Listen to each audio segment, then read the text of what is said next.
This 3.56 GPA 502 MCAT has earned 6 interviews, including competitive schools like UCLA, and we're only halfway through the cycle. All this success in a world where this 3.96 GPA 521 MCAT earned 0 acceptances. You will not get into medical school if your entire identity is your 4.0 GPA and 523 MCAT score. Today, I'll show you another example of an absolutely compelling, inspiring pre-med story. Her resilience, maturity, and her inspiration to serve her larger community is too compelling to say no to. All right, this is an AMCAS application with lower stats, a cumulative GPA of 3.57, a science GPA of 3.47 that still ends up getting 6 interviews, and this is recorded mid-cycle, so the entirety of the cycle is not yet done. I expect that these 6 interviews will lead to multiple acceptances despite these stats, and our main question today is how? How can someone with lower stats tell their story, convince medical schools that he or she will absolutely be an asset to their medical school community? And I think this application does a fantastic job of showing you exactly how it's done. For some more context, this student applied both MD and DO, opening the options to medical school programs across the nation, essentially doubling or 1.5 timesing the amount of schools that she has a chance to. She also buffers her GPA, her 3.57 cumulative and 3.47 science, with an MPH year. That MPH GPA was 3.95, and the DO programs actually take into account that master's GPA and includes it into your cumulative GPA.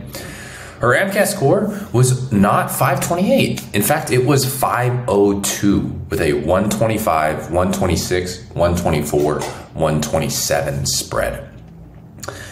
The second time she took the MCAT was not better than 502. Unfortunately, she got a 501 with a worse spread of 124, 124, 124, 129.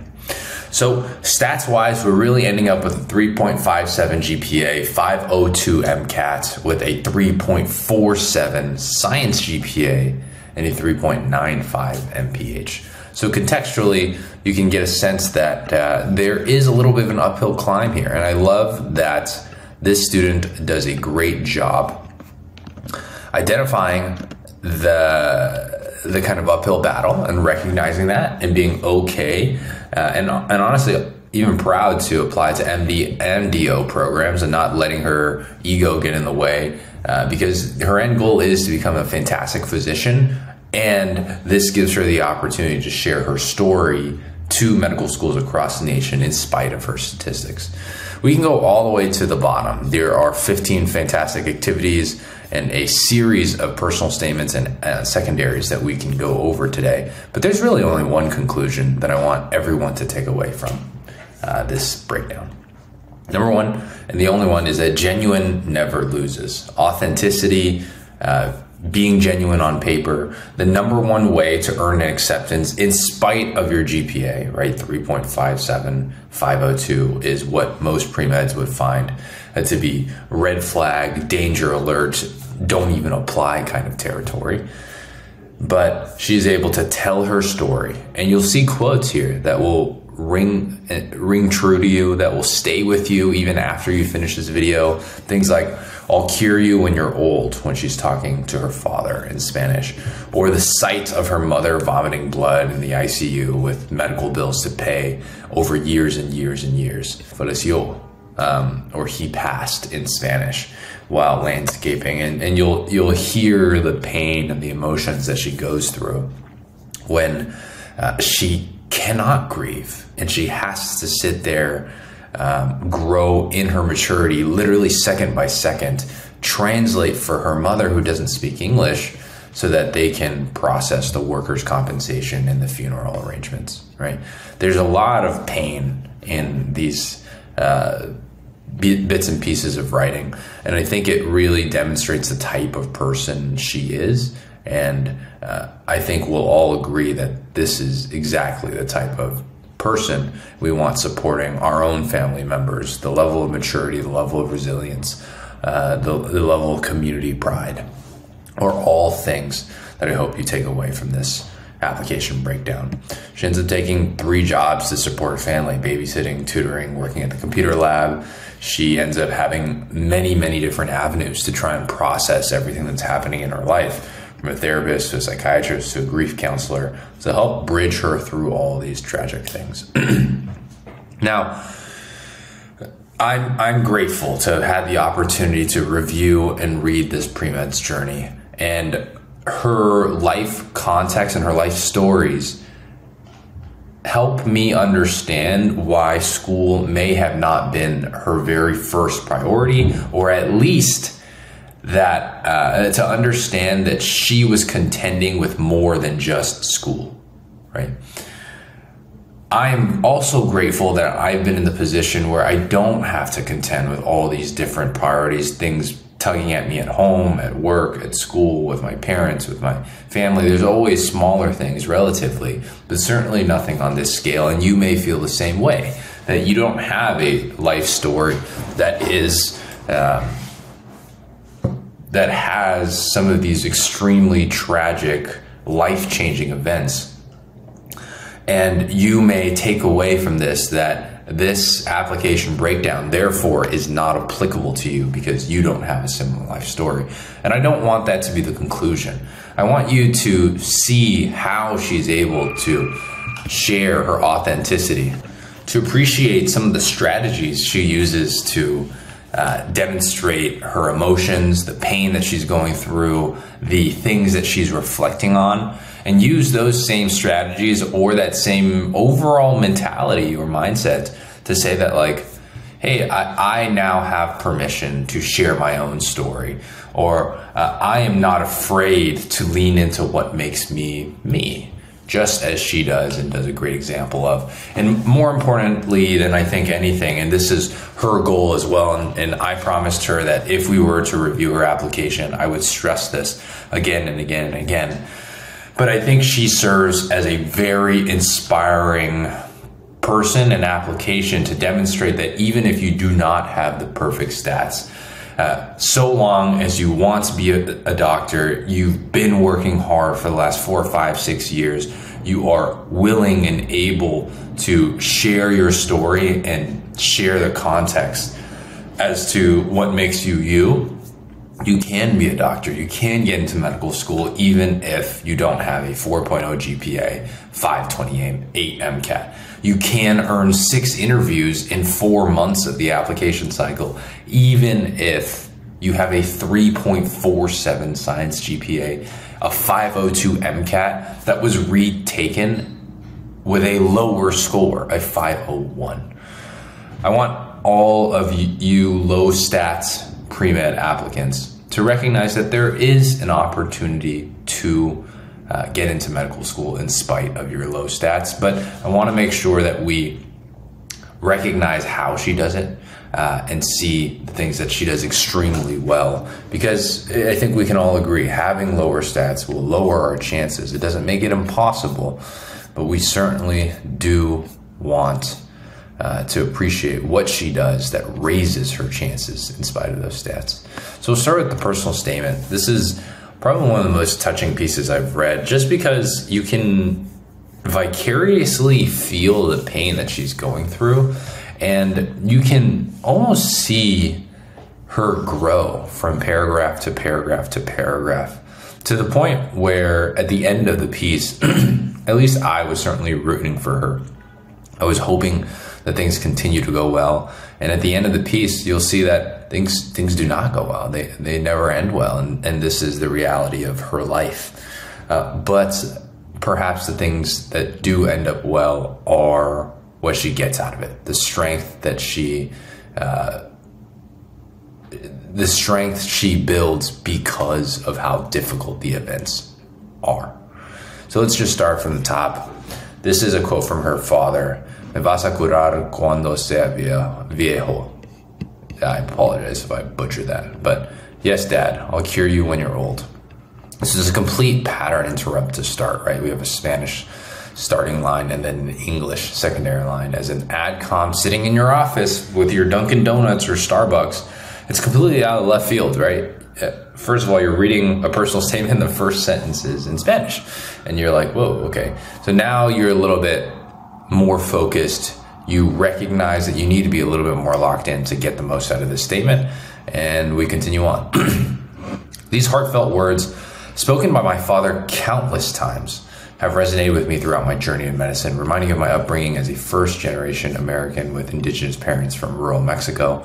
From a young age, I naturally assumed the role of interpreter during doctor's appointments. So you can see, already as a kid, she is acting as a role that most kids do not have, because it requires a sense of maturity, it requires a sense of responsibility, and it's a lot for a younger kid.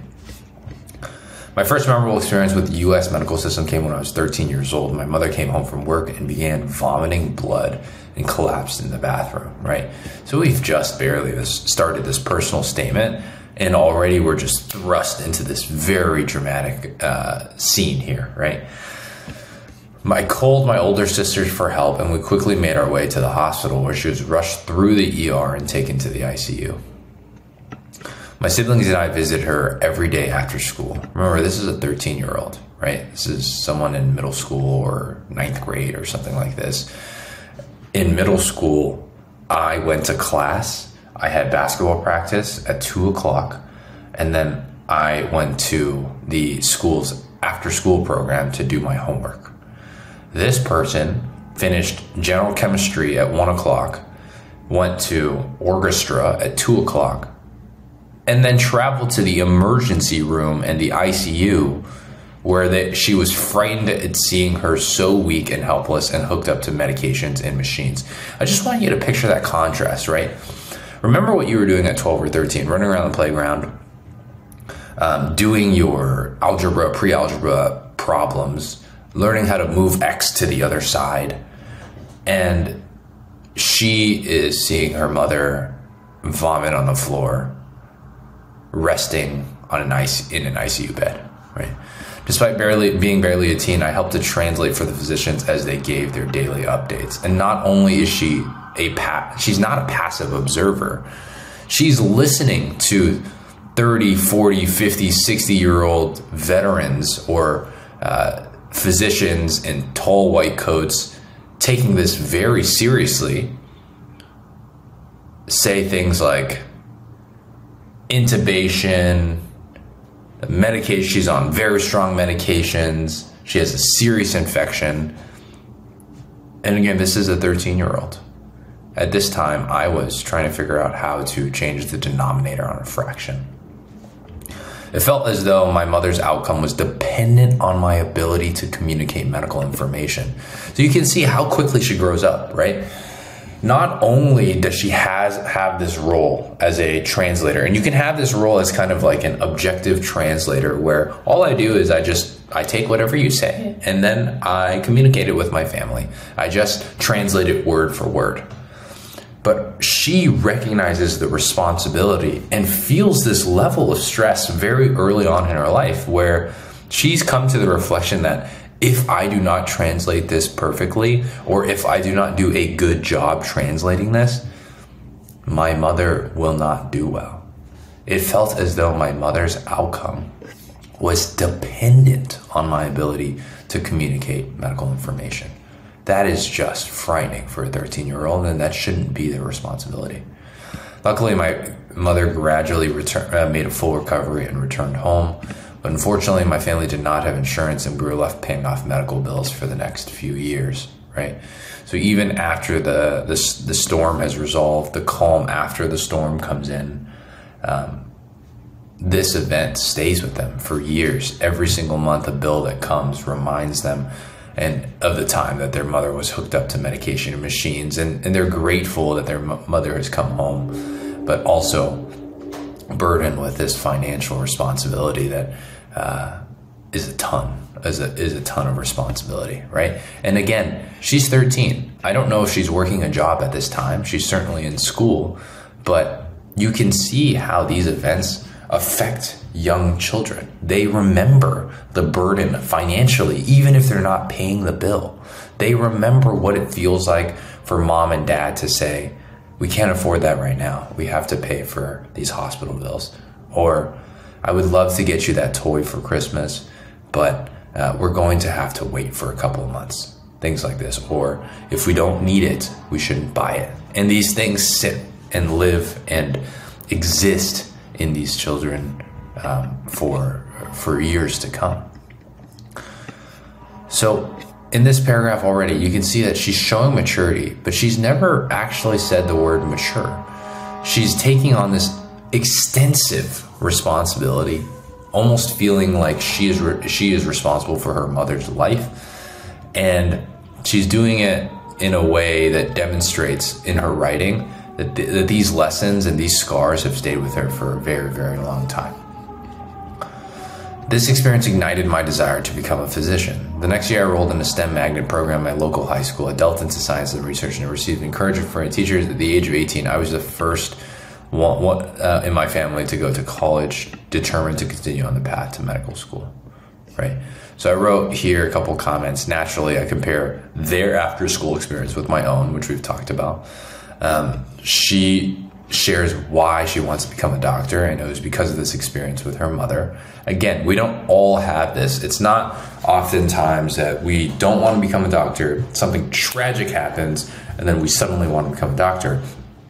And if it is, that's okay. That's certainly this student's experience. But for most folks like me, we considered being a doctor, and then there's some milestones down the road that help us suggest or help us think, okay, like being a doctor would be reasonable. Okay, being a doctor would be cool.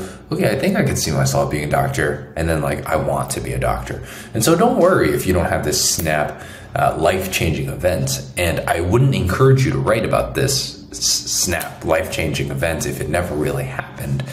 Don't force it. Just really tell, again, your authentic milestones to medicine. And if it's something dramatic, something life-changing like this, then share it. But if not, that's totally okay. It's actually probably the majority of pre-med students.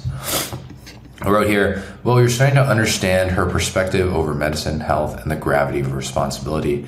How focused or engaged do you think she was during her high school magnet program? Remembering why, having a clear why as to why she wanted to be a doctor. The day after Christmas in blank, my father was cutting trees as part of his landscaping job. In a tragic accident, a tree fell on him and he sustained massive injuries to his chest. As soon as I found out, I met my family at the hospital. You can start to see that the hospital is not a great place for this person, right? Every time she goes to the hospital, it's something terrible. It's not even something minor. It's something terrible, like an ICU or massive injuries to the chest. His medical team tried for several hours to resuscitate him, but he passed away that night. I recall the physician coming to talk to us in the middle of the night and breaking the news. He passed away. I don't know how old she is at this time, but from your mother, who for me is absolutely one of the closest people I am to on this entire planet.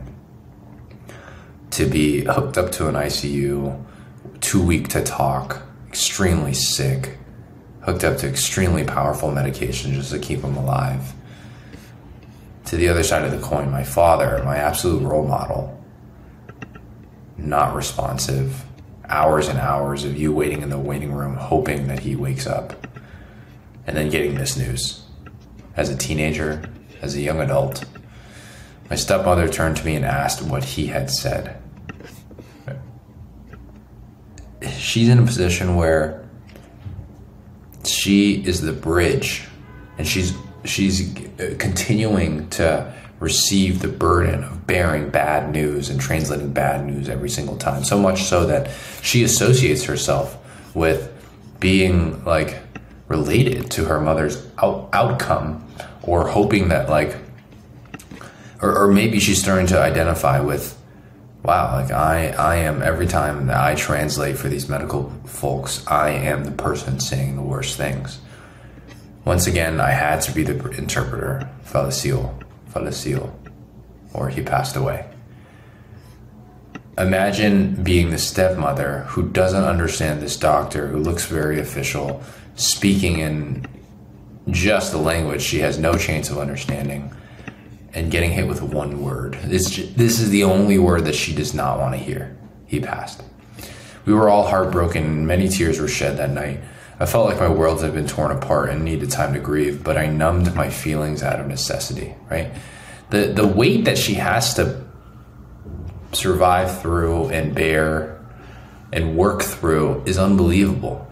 We work through, as students, like maybe periods of sleeplessness, maybe days where we miss our coffee, maybe days where the weather is not great and it's raining on your head, and we have to continue working, extracurriculars, research, studying, whatever.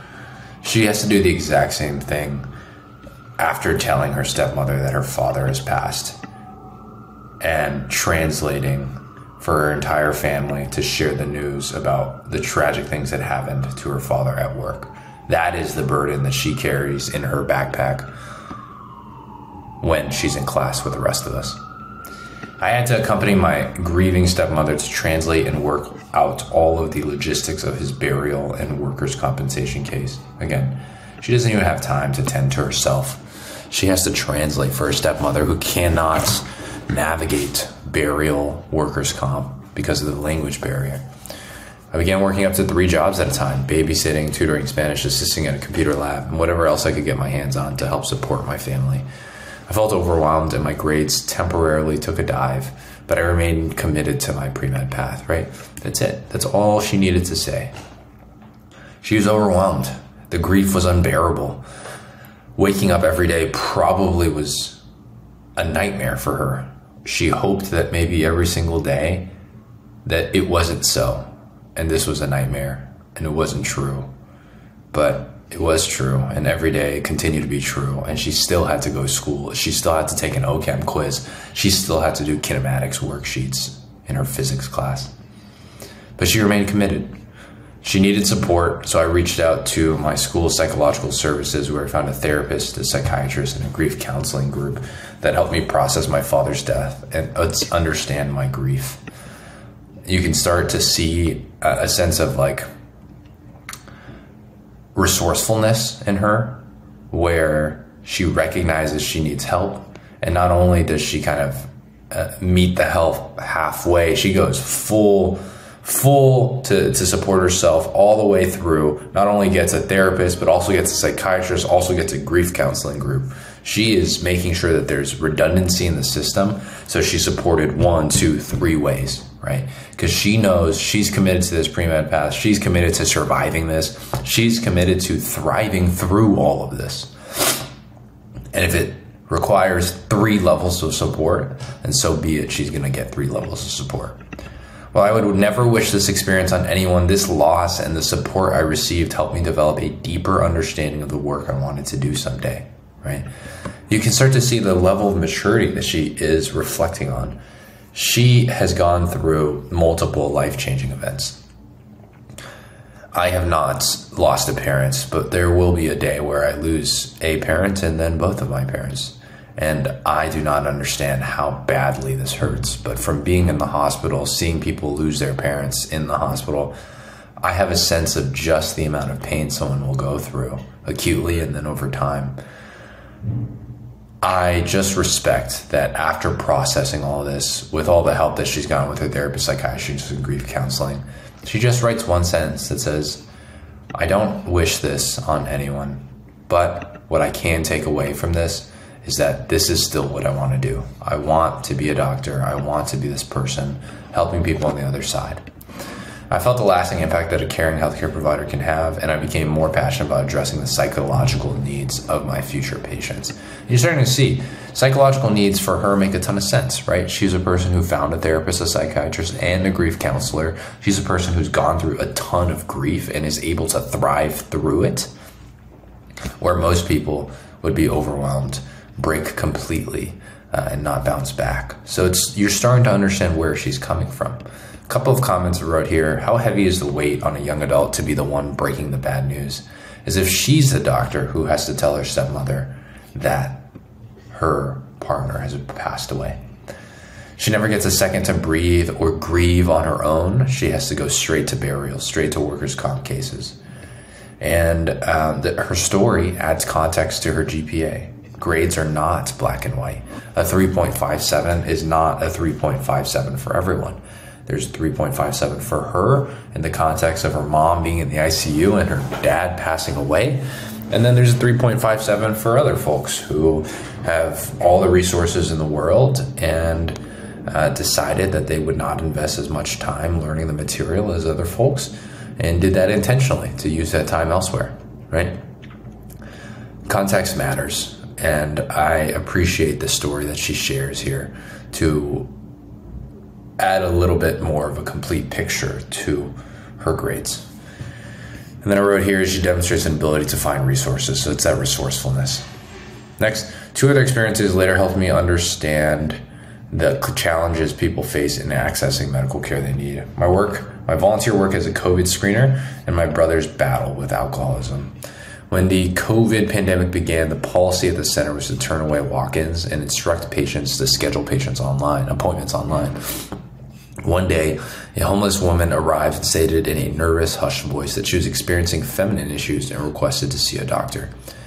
She explained how she didn't have a phone and her local library with internet access was closed. I've tried everything. Seeing the frustration on her face, I could no longer abide by our policy, so I guided her through my phone to schedule an appointment. She was a stark reminder of how individual circumstances can affect anyone's access to care. Like, when you read this sentence, how individual circumstances can affect anyone's access to care, you really believe it because you've learned the author's individual circumstances that have affected her life, her requirement and necessity to get 3 jobs, her GPA and her grades not being the primary focus for her. Individual circumstances build a person. It is where people get their belief systems from, and it is the context that is required to truly understand a person. So when she writes a sentence about someone else, I really believe it because I understand how her individual life circumstances shaped her. And for a person who understands that, it makes sense that she recognizes the same power of others as individual circumstances. So I wrote, an ability to empathize with another's situation, the agency and the resourcefulness to help this woman. It makes sense that someone who has gone through things can understand another person who has gone through different things. Later, while I was pursuing my MPH, my brother was hospitalized for 1 week at the county hospital with liver failure from alcohol abuse. I saw him lie in the hospital bed. Again, I feel like I've seen a hospital bed in this picture of a mother, a father, a brother, an entire family on a hospital bed. Swollen and jaundiced frightened me. I remember being in the same hospital with my mother 8 years prior in the ICU. He said he was embarrassed about his condition and struggled to advocate for himself due to the stigma against substance abusers. After discharge, I helped him move around the house, did his laundry, prepared his meals, and did my best to encourage him emotionally. Like, how weak and frail is this brother of hers now after his condition? Unfortunately, he relapsed, and his health deteriorated again. He died only 10 days after the anniversary of our father's death. His tragic death forced me to realize how some barriers to health are psychological. Like, it makes me so emotional, right? To see this young woman come into the hospital ICU at 13, see her mother so ill, and come out of that thinking, thank goodness, I know we have to pay all these bills, but mom has come home and mom is healthy. And within 8 years, dad passes away. And then 8 years later from that same ICU hospital, she comes back to that hospital, sees her brother, a different person, on the bed. And she goes, thank goodness he's able to come home. He's weak and frail, but I'm able to help him move around. I'm able to do his laundry. I'm able to make his meals at 21 years old.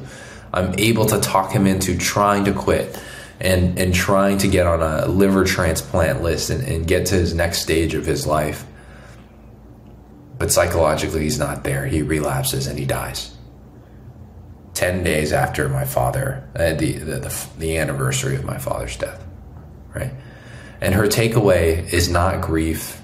I'm sure she felt a ton of it, but the one that she wanted to share was some barriers to health are psychological. She recognizes that her brother could have made it if he was able to psychologically get through the substance abuse. If he was able to stay the course and not relapse, but wasn't able to because of some psychological barriers. And you can start to see why she believes the effect that psychological matters have on health. She's witnessed it herself. She's grieved multiple times in her life. She's seen how psychological lack of care can lead to death in this case. I wrote here, the trauma she's felt in hospital settings, her dedication to his recovery gives me confidence in her as a provider, right? This is a 21-year-old who is a full-time caretaker of her brother, right? I will never get the chance to help my father as a physician. This like line killed me. It was really, really tough for me to read because it opens with her dad asking her if you are going to cure me when I am old. And she says yes multiple times. And it is a quote that she'll never forget. It probably rings in her ears often. But the sentiment of my promise to him lives on. I'm committed to becoming the person that my family needed when I was younger and that others in society need today. A bilingual, compassionate, culturally sensitive physician advocate. Couple comments here. This hurts to read, but you really root for the author deeply. I do want her to become a doctor. I do want her to be in the position where she has that responsibility to serve and support. I do believe her. She has extremely strong conviction and knows exactly who she wants to be and why her community, why society needs her. This is probably one of the strongest personal statements I've ever read. Partly because of the content and just how emotional it is, but also partly because of how simple the takeaways are, how matter of fact, how focused she is on the big picture of the psychological barriers to health, of being forced to translate through her grief, of recognizing that other young adults and children should not be in the same position she was, that there should be resources for these families that do not speak English as a first language, because if there are not, the system has to go down to the next level, which is the 13-year-old kid who doesn't need that stress in their life, the 13-year-old kid who should be playing Foursquare on a playground and not telling her stepmother that her father died. I hope that we take away from this personal statement just a sense of gratitude and a sense of perspective of the people that we meet. And eventually, for all you pre-meds watching these videos who will become medical students, who will become doctors, that the people who walk into the hospital or the emergency room or the clinic, their life's context and their circumstances, you do not understand. You're not privy to it. We don't know, we don't have the luxury of reading everyone's personal statement. And I think it's powerful to actually get to know one of your eventual colleagues or one of your eventual residents or attendings, a doctor in the future who may support and serve you or your loved one, to see that this is where they come from. This is what they're made of. This is why they wanted to become a doctor. And if you're a pre-med who has a story like this, or if you're a pre-med, period, tell your story. Share why you want to be a doctor. Share why it's important to you. Because for some people, for all of us in society, we will meet people who are sick that need our help. And you have had milestones and extracurricular activities that have showed you the impact that health has on people's lives, livelihoods, their finances, their psychology, their belief system. How they see the world is often inextricably linked to the health of themselves and their loved ones. And appreciate that. I think oftentimes medicine gets boiled down to, it's a stable career that makes a ton of money and gets some respect in society. But I think there's something larger that she captures here that I think we can all learn from and appreciate and reset and think about, like, just how privileged we are to have a chance to apply ourselves to such a powerful profession. All right, so that is a personal statement. I'm going to go and continue to talk about her 15 extracurricular activities and how she rounded out the rest of this application. But hopefully you took a lot from her personal statement and her story, and you're starting to see how someone, even with a 3.47 science GPA, 502 MCAT, 501 second MCAT take, can earn a seat at medical school. It's because of context and stories like that, and medical school is not wanting to turn down the chance to be able to train someone that resilient, that dedicated, that much of an advocate for her family and her community. All right, so let's continue on with this Loom review, going down the work and activities. So we'll start with activity number 1 in Costa Rica. The summer after graduating high school, I volunteered in the NICU and PICU in Costa Rica, feeding and cuddling infants, reading to children, and accompanying children in the hospital playground. I spent the most time cuddling a baby with special needs and a cleft palate because his mother did not visit often. A pretty powerful story, really, in just one sentence, right? It says a lot to be the person cuddling a baby with special needs and a cleft palate, and also reflect that you only have that opportunity because mom did not visit often. It doesn't say anything about mom, whether she is good or bad, because we don't have enough context to understand mom's position. But we do know the fact that mom just is not there. And that does say a lot about this student's perspective on the situation. From a nurse, I found out that his mother worked in a distant part of the country out of necessity. See, there we go. There's some more context, making it difficult to visit often. So I think immediately, if I'm being honest, one of my initial thoughts was, whoa, how could you not visit your child often, especially one with special needs and a cleft palate? But I just love how this person writes. It's intentionally structured so that we question our assumptions and we make sure that we don't come to early conclusions without having the information necessary.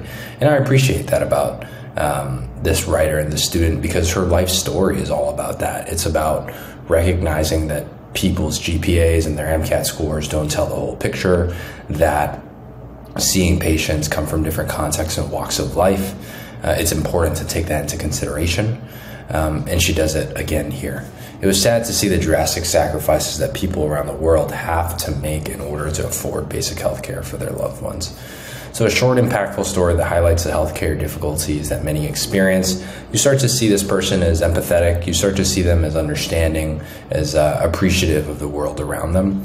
And that is in line with some of the themes that you saw in her personal statement. Activity number 2, 220 hours. Pre-health organization, LGBTQ plus health and advocacy. Started volunteering as a freshman, lab tech support, COVID screener, where I have accumulated 120 hours thus far. This is a phrase you can see. It doesn't really add much. You know how many hours are collected over time, 220 here. So this doesn't add too much and is probably burns about 50 to 80 characters.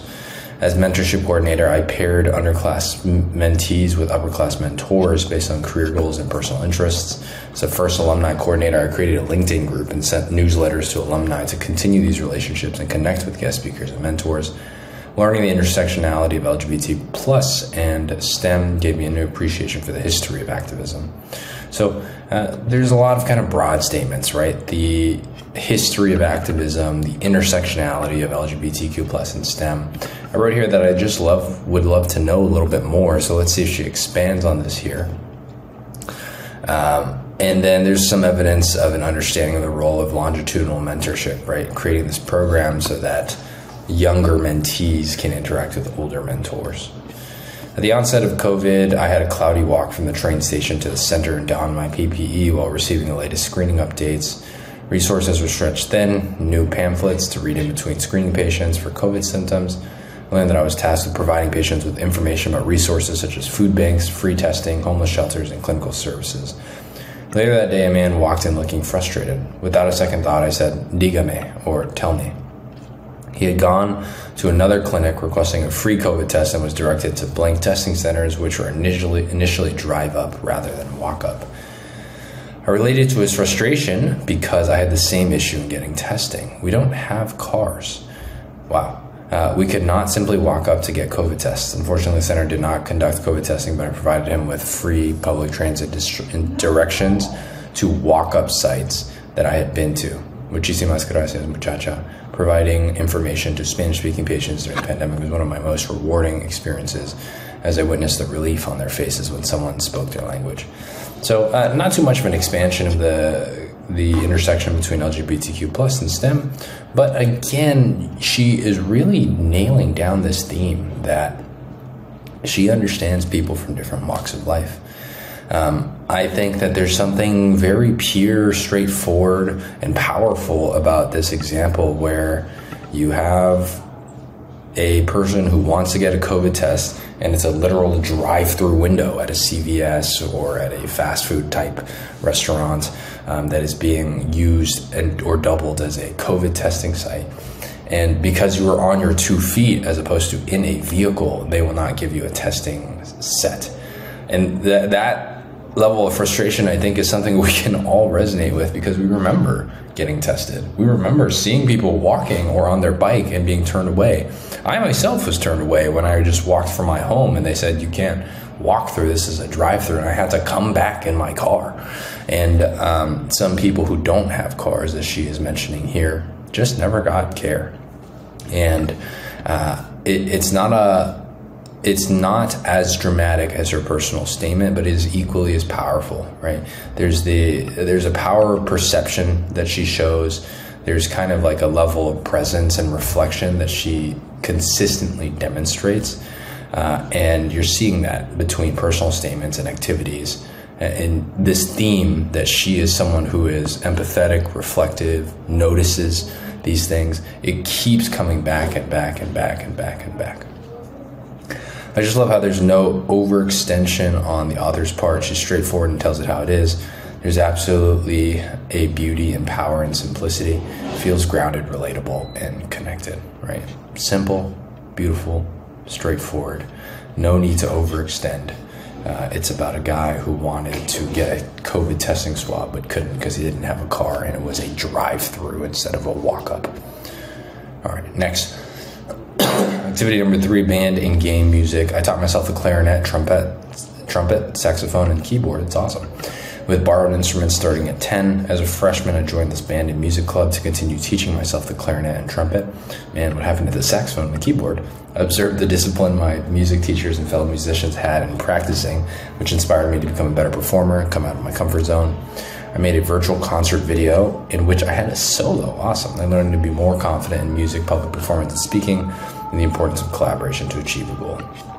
So it's very simple, right? She found something interesting that she liked, and over time she got better, more comfortable, and eventually peaked in this accomplishment that no one can take from her, a true solo in a virtual concert. So you're starting to learn more about the author outside of her experiences with healthcare, who she is, how she relaxes, how she decompresses, how she spends her time outside of the classroom, and her community work. Okay.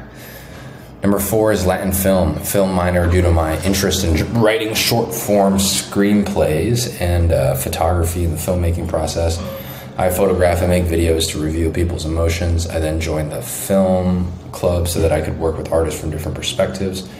Participated in YouTube films, a short film, a podcast, audio editing. Learning new media and collaboration was challenging when content could not be created traditionally due to the pandemic, but it taught me to adapt. I intend to use my digital media skills to increase health education and communication, right? So again, you're starting to learn what she's interested outside. She's interested in Latin culture, Latin media, just media in general, from screenplays to photography.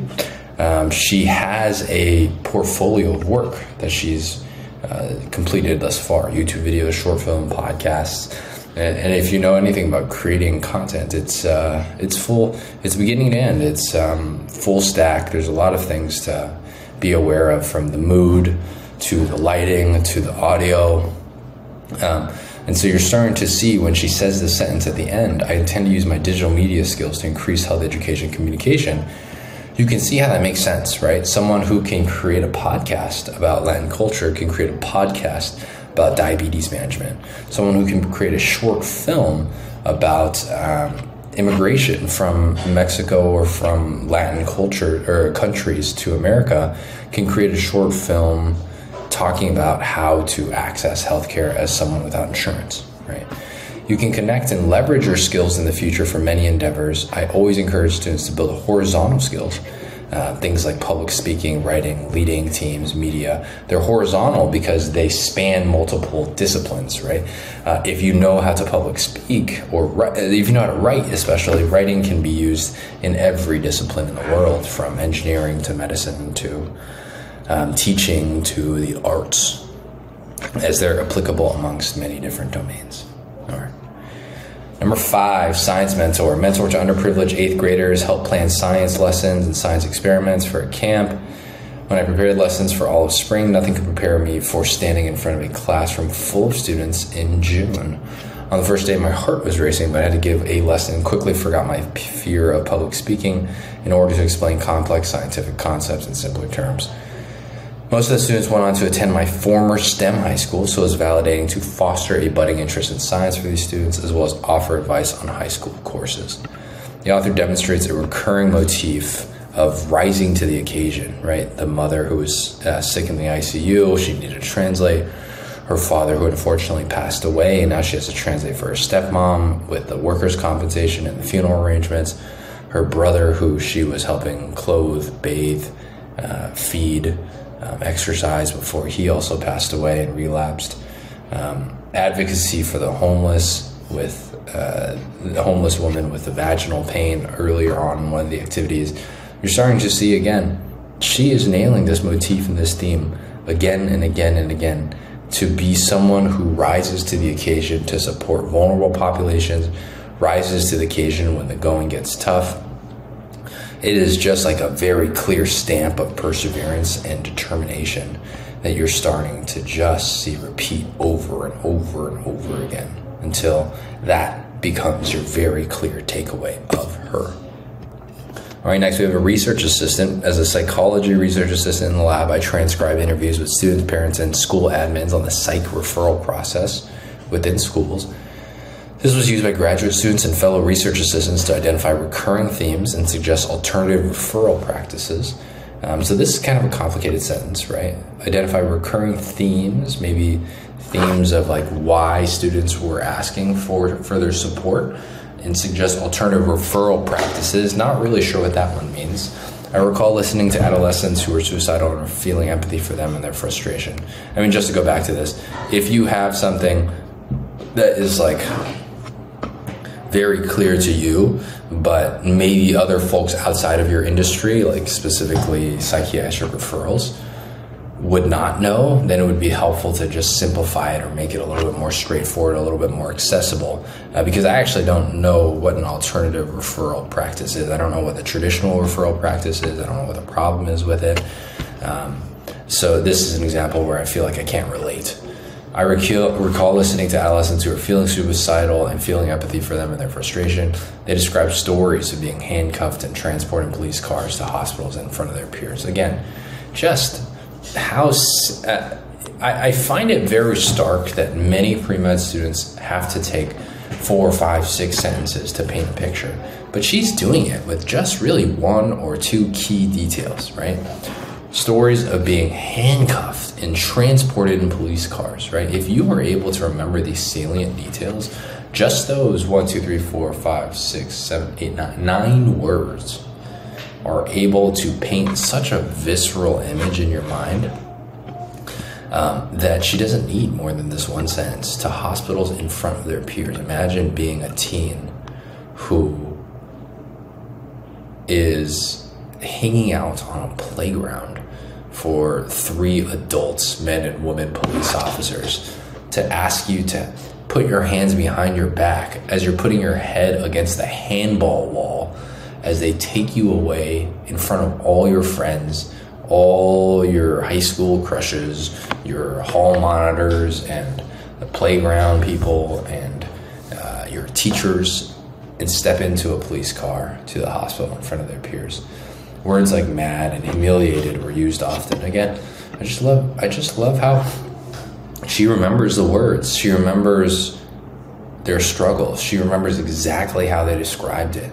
And I think that level of detail and that level of empathy really just shows that she is tuned in, very present to the experiences of other people, which is something that you certainly want in your physicians.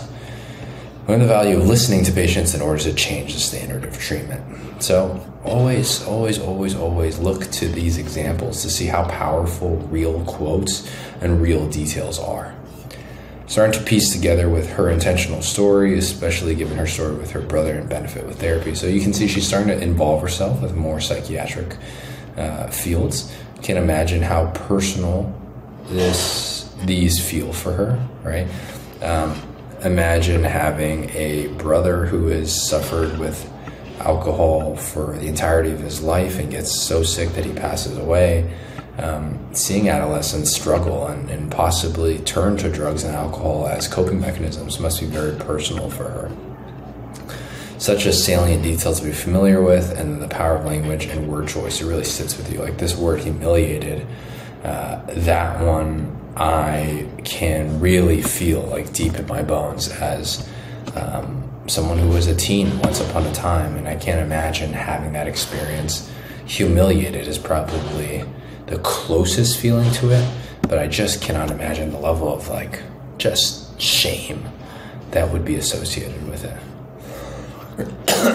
All right, activity number 7, rising sophomore, gain experience with basic lab techniques, informatics, literature review, bewildered at the depth of the journal articles we were assigned. I was shy during the first meeting because my peers seemed to understand the content more than I did, so I met with the program directors to express my concerns. She provided me with advice on approaching the literature and reassured me that my reading skills would improve with practice. At the end, I generated a poster explaining the difference between type 1 and type 2 diabetes. I just love it. It's simple. It's straightforward. It doesn't extend itself. It's relatable. It goes full circle, right? She goes from someone who was shy, doesn't understand how to read literature, to someone who presents a poster at the end of it, right? I just love also the proactivity.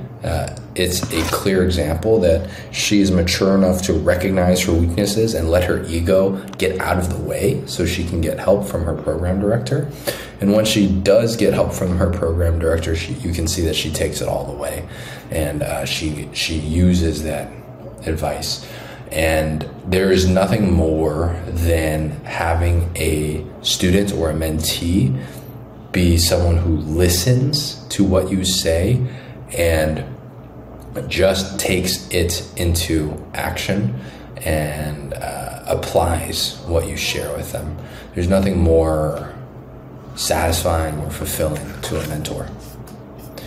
Activity number 8, first generation Latinx. I joined First Gen Latinx. At the time, this was the first student organization for first generation undergrad and grad students. I helped grow membership, social media, social activities. Our primary goals were to provide a sense of community and resources for first generation students. I helped create workshops on professionalism, resumes, interviewing, and applying for study abroad scholarships, which I created as the final project for the international scholarship. So I wrote here that she's paving the way for others to follow suit. Remember, this is all new for her. She said she was the first to go to college. Just remember the trajectory of her family, her parents, her brother, right? This is all new to her, and it means a ton to have the opportunity to create that opportunity for other people. With First Gen Latinx, I really realized that intersectionality is important in addressing the barriers for first generation college students. I wrote here that this raises my antenna and signals for me that to see how this is supported, right? She talks about intersectionality just like she did in that last activity where she was saying about LGBTQ and STEM intersectionality, but she doesn't follow it up. So let's see if she follows it up this time. Many of my peers were undocumented, parenting, transfers, commuters, low income, and coming from various cultural backgrounds. Like if you were to ask me what were the barriers for first generation college students, if I were like less engaged with this community or didn't understand them as well, I might say things like maybe low socioeconomic status, maybe language as a barrier. But I just love how in-depth she's clearly, and just how much of an expert she is in the subject matter. Her peers are undocumented. They are parents. They transferred from community college, which is a completely different experience with your friend group, with your units, with acclimating as a junior instead of a freshman. They are commuters. You and I walk to class for 5 minutes. They take an hour and a half, one way. They are low income and they're coming from various cultural backgrounds, right? So an understanding of these communities, she demonstrates here just by sharing 6 ways that first generation college students have perhaps a little bit more context to deal with. I helped address some barriers to attending meetings and started a carpool as I was a commuter, right? So this is an understanding of the struggles of commuting, who use public transit. We encourage members to share their difficulties and demands as first generation students. As leaders, listens to other stories, we realized we needed a forum to honor first gen students and their families. So she really does delve into this intersectionality. These are entirely different communities. Those who understand the problem are best equipped to solve it, right? If you were not a commuter, having this idea of a carpool would be difficult for you because you don't actually understand how difficult commuting is. I personally don't. I was grateful and had the privilege of not commuting. I could walk to school. But if you're a commuter and you get stuck in LA traffic and have missed 2 discussion sections, thereby lowering your grade and automatically giving you at max a B+, and that's completely out of your control, you start to recognize the problems and figure out and be the person who is best equipped to solve the problem. And this is a demonstration of that. This led to the development of the First Gen Conference. Local leaders, creatives, and students contributed to presentations, workshops, speeches, and artwork. At the conference, a crying attendee approached me next to my photography piece. She told me that my piece and description moved her and that she was inspired to continue her education despite her personal doubts, right? I mean, this is powerful because sometimes I read this application again, twice, thrice, and I have no idea how this student has been so strong and so courageous and so determined to get through it all. It's unbelievable. And for others to also know her work, for others to hear her message through her photography or her film or her social media, it's inspiring, and it's awesome to see that other people are just as emotional and just as touched. She's already making an impact on her community to push other folks forward because she was able to do it and served as a role model of someone who can do it. At this moment, I realize how powerful visibility and community are in helping disenfranchised communities attain their dreams. As a physician, I tend to mentor high school, college. These snippets of the author's life help the readers see where they got the perspective of the world, right? You're starting to understand, like, not only is she courageous, strong, and determined from her own life story, and you come to that conclusion, but she's also come to that conclusion, and other people who see her work and know her have also come to the same conclusion. So it just reaffirms all the same things, that you're starting to really appreciate the type of person and warrior this person is. The author experiences how monumental and inspiring their own artwork is to the community at large. Okay, Science Learning Center employed as a computer lab attendant, 10 to 12 hours, assisted students with educational tasks and technical troubleshooting. Tight class schedules necessitated that I prepare each of the 10 classrooms within a short window between classes. She must be flying all over the place. My coworkers, students, and educators came from differing science backgrounds, so the most interesting aspect of the job was meeting people with diverse interests from all around the world. Again, this is just an example of just how open she is. This job taught me time management, customer service, and how to efficiently and systematically troubleshoot problems. Simple. This is a job for her. She took what she could from it: time management, customer service, how to troubleshoot some tech.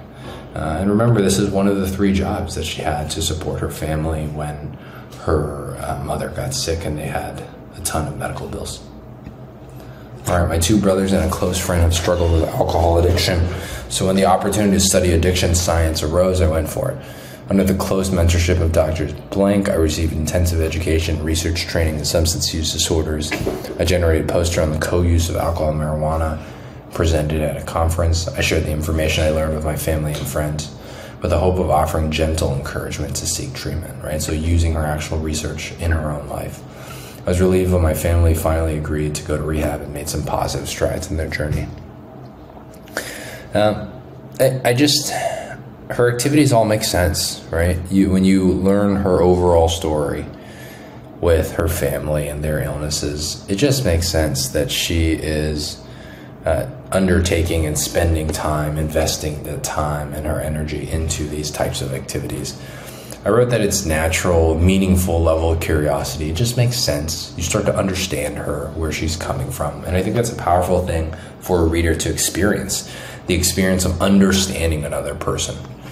The story, the development of her interests, the buy-in engagement to each of the activities she's invested in, involved in, and the overall impact that she makes, it just makes sense. It's easy to follow. You understand exactly why she's doing it. It's inspiring. It's intentional. And I think readers like it when things make sense, right? It's kind of, I don't think it's natural for us to read activities that are all over the place and you're trying to come up with why they're involved with these things. I just think it's nicer when you understand the context, the background, how they grew up, their values, how they see the world, and it fits with how they spend their time. Okay, Adolescent Development Lab, 150 hours. During my junior and senior years, I was a research assistant for the Adolescent Development Psychology Lab, served as an actor for social status experiments, and helped design and analyze surveys. A participant, during an experiment about stress, a participant was asked to present on an unfamiliar topic with actors in the room. Jeez, that's very stressful. He became so stressed that he began to cry. We broke out all of our acting roles to remind him of his right to withdraw from the study, which he did. I was reminded of the importance of ethical conduct within scientific studies. From one of our studies, I presented a poster on fatigue and depression in adolescents during Research Week. I mean, it's just... She was in this for 150 hours. And this experience probably took up 30 minutes of that 150 hours. But she remembers it so starkly, right? She was an actor for this study, and the study was designed to stress people out. And she was so stressed that everyone started to, subject was so stressed that the actors began to worry for his well-being. And they came out of their roles and they didn't push him, and they recognized that this was too much. And her conclusion is that scientific studies are important, but the person in front of you, the ethics in front of you, those ring true. Those are the foundation with which science is built. A very powerful story in 2 to 3 sentences that really show the type of person, the type of character she has. And then she has another poster on fatigue and depression. This is her 3rd poster, I think, that we're talking about, of different subject matters, from co-use of alcohol and marijuana and now to fatigue and depression. So she's building a substantial body of work within psychology, mental health, things of that sort. Activity number 12, you have hobbies, backpacking, crafting, kitten foster. So after studying physics in Spain, fell in love with solo travel and backpacking. Learned about different cultures, foods, traditions, ecosystems as I backpacked through Europe, Morocco, South America, and Antarctica. These experiences thrust me out of my comfort zone as I learned to navigate the world as a solo, female-presenting traveler. When I am not traveling, I craft, knit, foster newborn, sick, and disabled cats who are most at risk for euthanasia. Though blank has a cat population problem due to a long mating season from the warm climate, I've also trapped, neutered, spayed, and released local feral cats in my neighborhood. Whoa, right? It's just like a nice set of threads and conversation starters that she's offering up to the interviewer, right? I wrote that it may open threads that just get you interested in learning more about the person. Backpacking through Europe, Morocco, South America, Antarctica, knitting, crafting, fostering newborn, sick, and disabled cats. Not just domestic cats, but feral cats. And she just clearly shows, again, I love it when people show their subject matter expertise in a way that's relatable, right? I can understand that there's a cat population problem because there's a long mating season from a warm climate. I think it's cool that she herself has trapped, neutered, and spayed and released local feral cats. I don't know how one does that. Is that a surgery? Is that bringing them to the shelter so that they can get neutered and spayed? Or is it a do-it-yourself type of thing, a home operating theater? I don't know, but I'm starting to become more curious.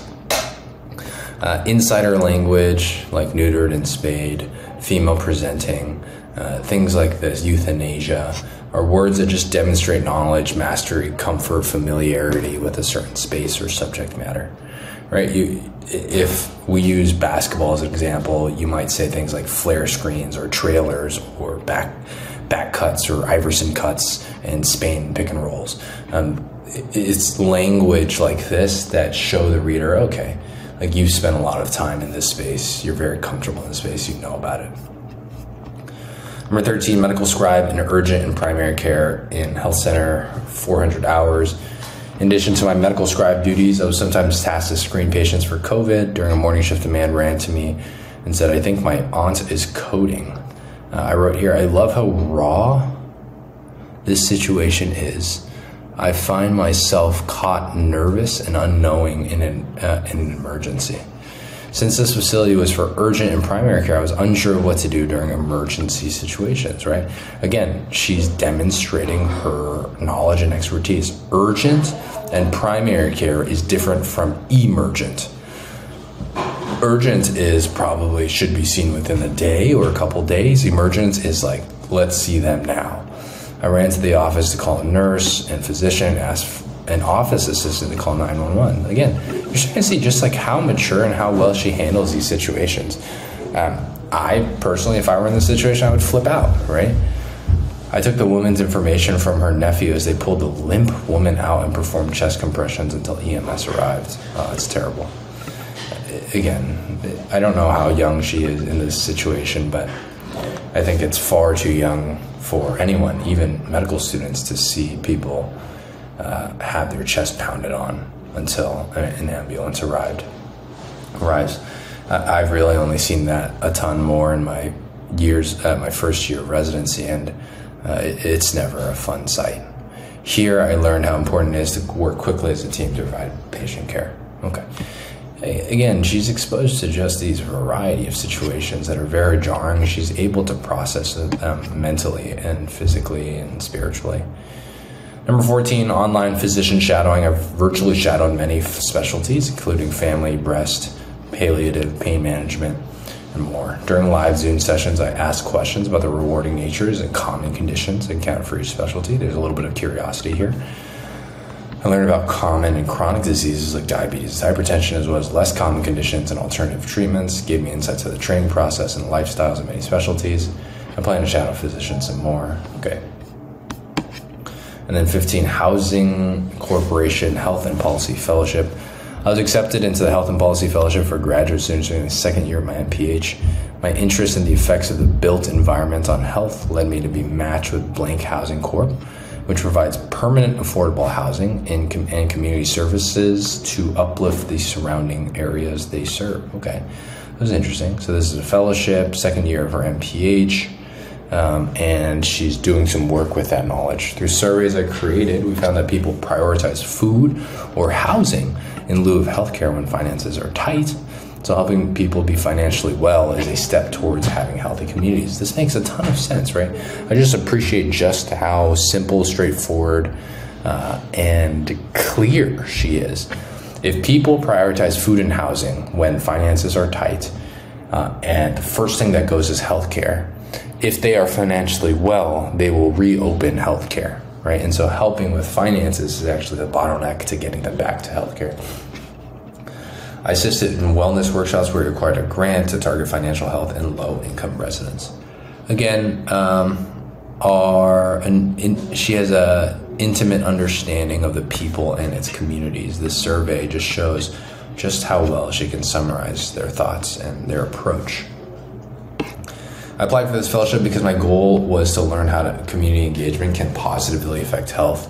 With the aid of a co-fellow, I led the development of a health fair, English-Spanish, for low-income residents in a park.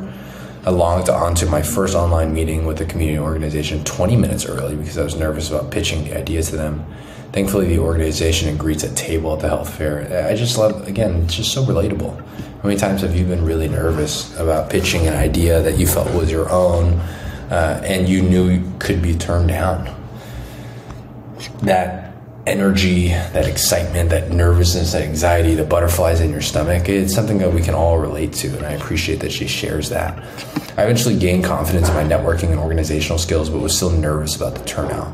The hard effort paid off when I walked into the park on that sunny March day and watched participants trickle in and participate in the Zumba and Mexican folklorico classes, receive free helmets, and fill out forms for services. At the end of the event, a representative from a community organization that connects people with Medicaid stated that she had signed up more people at our health fair than she had at other fairs. That's fantastic. A city council member stated that he was interested in hosting a health fair in her district. Our team was gleaming with pride knowing that our efforts had paid off in helping the community access more health services, right? So you get the park on the sunny March day, you get the Zumba and the folklorico classes, the helmets, the people successfully, everyone's winning, right? The Medicaid representative is signing up more and more people. The city council member is so impressed. She wants to start one in her district. You can see that this fellowship is really opening up the chapter for more to come. You're starting to see the seeds of a fantastic service grow to be firmly rooted as an asset to that larger community. She's really starting programs that hopefully will be there for decades and decades to come. Okay, so those are her work and activities sections. There's a couple of secondaries that we can review at a later date, but the end conclusion is the same, right? Genuine never loses. You start to see this repetitive motif in her application that is, again, demonstrating just how mature, just how she operates under stressful situations, her appreciation of people from different walks of life, her understanding of people's plights and cultures, from being a commuter to a parent to a transfer student to a homeless woman with vaginal pain. She understands them all and almost has a default of no judgment, right? She's gotten to a place where she's almost like enlightened, where she sees a person, doesn't assume anything, and just listens.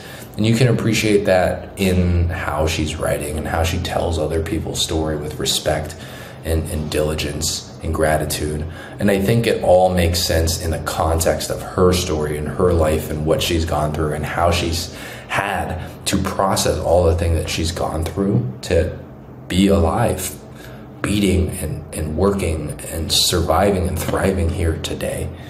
I hope she serves as an inspiration for any pre-med, low GPA, high GPA, normal GPA, same with the MCAT. Regardless of your story, it's an honor to have the opportunity to share a hospital or a classroom or a planet with people that are just as understanding as this.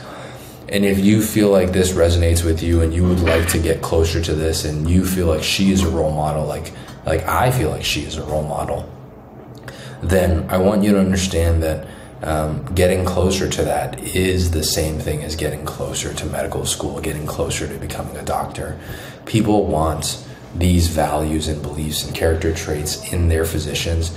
People want to invest in students like this so that they can go back and take those skills, plant the seeds in their communities, and grow forests of resources and impact off the back of their skills, knowledge, and most importantly, their inherent character traits that they developed throughout their pre-med journey. This is one of my favorite applications, especially because it demonstrates with a GPA of 3.47 science, right? And a 502 MCAT first time, a 501 MCAT second time, that you can still get 6 interviews, one of them including UCLA's MD, MPH, or UCLA's MD, MBA program, their prime program, one of the most competitive dual degree programs in the nation. With those stats, you don't have to have a dramatic, very unfortunate, tragic life story. But I think what we can all take away is just how perceptive, just how reflective and mature this person is, and just how she got there by paying attention to the people next to her, by reflecting on the experiences, and by being intentional and having a reason why she spends time the way she does, right? She spends time at the addiction center because that's important to her in memory of her brother. She spends time with the LGBTQ plus communities because that's a core part of her own identity.